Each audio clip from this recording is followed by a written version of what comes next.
Big Boss season 9 டே 8ல என்ன நடந்துச்சுன்னு பார்க்கலாமா? அதாவது இத்தனை சீசனா பாத்தீங்கன்னா 8 மணிக்கு பாட்டு போடுவாங்க. தூங்கிட்டு இருந்தவங்க எல்லாருமே எந்திரிச்சு வரணும் அண்ட் டான்ஸ் ஆடணும், இதுதான். பட் இப்போ அப்படி கிடையாது. 10 o'clock மேலதான் சாங் போடுவாங்க.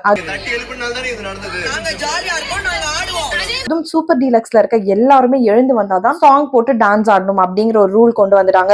இதனால பெருசா அஃபெக்ட் ஆகுறது யாருன்னு பாத்தீங்கன்னா பிக் பாஸ் வீட்ல இருக்கவங்க தான். ஏன்னா டீலக்ஸ்ல இருக்கவங்க எல்லாருமே எழுந்து வந்தோடனே தான் இவங்க வந்து அடுப்பை பத்த வச்சு பிரேக்ஃபாஸ்ட் சாப்பிடணும், அதுவும் அவங்க சாப்பிட்ட பிறகுதான் சாப்பிடணும் அப்படிங்கிற ஒரு ரூல் இருக்கிறதால இவங்க எல்லாருமே வெயிட் பண்ணிட்டு இருக்காங்க. பட் டீலக்ஸ்ல இருக்கவங்க எல்லாருமே தூங்கிட்டு இருந்திருக்காங்க. இவங்களை எழுப்பணும் அப்படின்னு சொல்லிட்டு கனி, சபரி, கெமி இவங்க எல்லாம் என்ன பண்ணுவாங்கன்னா பிக் பாஸ் ஹவுஸ்ல இருக்கவங்க எல்லாருமே பிளான் போட்டு கதவை திறந்துட்டு சம் நாய்ஸ் கிரியேட் பண்ணுவாங்க. எந்திரிச்சு வெளியில வாங்க, நாங்களும் சாப்பிடணும் அப்படின்னு சொல்லிட்டு. அங்க இருந்த சுபிக்ஷா, வியானா, கம்ருதீன் இவங்க எல்லாமே நல்லா தூங்கிட்டு இருப்பாங்க. கெமி, சபரி இவங்க எல்லாம் பாத்திரம் வச்சுட்டு நாய்ஸ் கிரியேட் பண்ணதால அவங்க ரொம்பவுமே டென்ஷன் ஆயிட்டு என்ன சொல்லிடுவாங்க, நீங்க சாரி கேட்டீங்கன்னா தான் நாங்க வந்து சாப்பிடுவோம், அதுக்கப்புறம் தான் உங்களால சாப்பிட முடியும் அப்படின்னு சொல்லிட்டு ஒரு கண்டிஷன் வைப்பாங்க. பட் சபரி, கனி, கெமி, விக்கல்ஸ், விக்ரம் இவங்க எல்லாம் என்ன பண்ணிடுவாங்கன்னா நாங்க சாரி கேட்க முடியாது, எங்க மேல எந்த தப்புமே கிடையாது அப்படின்னு சொல்லிட்டு சொல்ல மாட்டாங்க.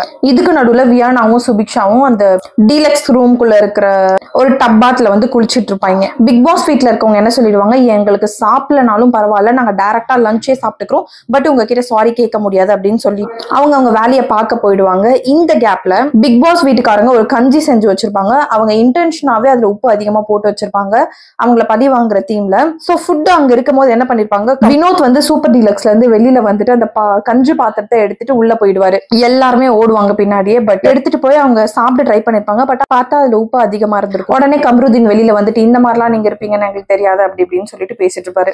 இதுக்கு நடுவுல சாப்பிடாம ரம்யா ஜோ வந்து மயக்கம் போட்டு விழுந்துருவாங்க. அதுக்கப்புறம் பிக் பாஸ் வந்து உள்ள கூப்பிட்டு கன்ஃபெஷன் ரூம்ல உட்கார வச்சு பேசி அனுப்புவாரு. அண்ட் அதுக்கப்புறம் அவங்களுக்கு ஃபுட் தரப்படும். அண்ட் அதுக்கப்புறம் டாஸ்க் என்னன்னு பாத்தீங்கன்னா விஜய் சேதுபதியோட மிமிக் ரோல் பண்ணணும். காத்து வாக்குல 2 காதல் அந்த படத்துல வர ஒரு ஐகானிக் சீனை வந்து கிரியேட் பண்ண சொல்லியிருப்பாங்க. பிக் பாஸ் டீம்ல இருந்து 2 பேர், சூப்பர் டீலக்ஸ்ல இருந்து 2 பேருமே அதை நடிச்சு காட்டணும். அந்த டாஸ்க்ல சபரிநாதன், விக்கல்ஸ், விக்ரம் நல்லாவே பெர்ஃபார்ம் பண்ணிருப்பாங்க. சோ பிக் பாஸ் டீமுக்கு வந்துட்டு ஸ்கோர் 16.5 கிடைக்கும். சூப்பர் டீலக்ஸ்ல கம்ருதீன் பெர்ஃபார்ம் பண்ணிருப்பாரு. பட் அந்த அளவுக்கு நல்லா பண்ணிருக்க மாட்டாரு. சோ மார்க் ரெடியூஸ் ஆகும். சோ இந்த இடத்துல எக்ஸ்சேஞ்ச் பண்ண சொல்லுவாங்க. ஏன்னா பிக் பாஸ்ல இருந்து சூப்பர் டீலக்ஸ்க்கு 3 பேர் அனுப்பப்படணும். சூப்பர் டீலக்ஸ்ல இருந்து 2 பேர் பிக் பாஸ் டீமுக்கு வரணும் அப்படின்னு சொல்லிட்டு ஆஸ் யூஷுவல் பார்வதியும் திவாகரும் கையை தூக்கிட்டாங்க, நாங்க போறோம் சூப்பர் டீலக்ஸ் அப்படின்னு சொல்லிட்டு.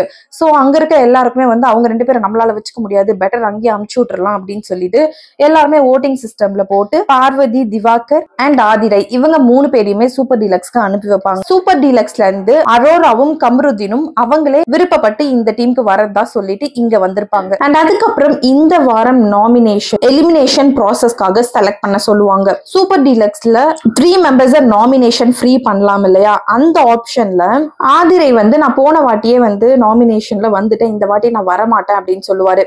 திவாகரும் போன வாட்டி நாமினேட் ஆகாதவங்க இந்த வாட்டி ஆகணும் அப்படின்னு சொல்லியிருப்பாரு. பட் அக்செப்ட் பண்ண மாட்டாங்க யாருமே.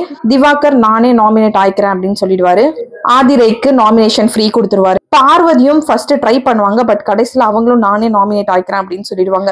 ஆதிரைக்கும் வினோத்துக்கும் வியானா 3 பேருமே வந்துட்டு நாமினேஷன் ஃப்ரீ ஆயிடுவாங்க. அண்ட் அதுக்கப்புறம் ஓட்டிங் போவாங்க. கன்ஃபெஷன் ரூம்ல போயிட்டு எல்லாருமே ஓட் பண்ணணும் எக்ஸப்ட் இந்த 3 பேரை தவிர. அப்படி பார்த்ததுல போன வீக் வந்து பாத்தீங்கன்னா கலையரசனுக்கு 12 votes கிட்ட கிடைச்சிருந்தது. பட் இந்த வாட்டி ஒருத்தர் கூட கலையரசனை நாமினேட் பண்ணவே கிடையாதுங்க. பார்வதிக்கு தான் 11 votes கிட்ட வந்தது. திவாகருக்கு ஒரு 7 votes கிட்ட இருக்கும். அண்ட் அதுக்கப்புறம் Apsara, CJ, Aurora Sinclair, FJ, Kamrudeen, Kemy, Ramya Joe, Sabarinathan, watermelon star and Vijay Paaru இவங்க எல்லாருமே வந்து நாமினேட் பண்ணிருப்பாங்க. ஸோ இவங்க எல்லாருக்குமே வந்து நாமினேஷன் இருக்கு. அதாவது ஓட்டிங் சிஸ்டம்.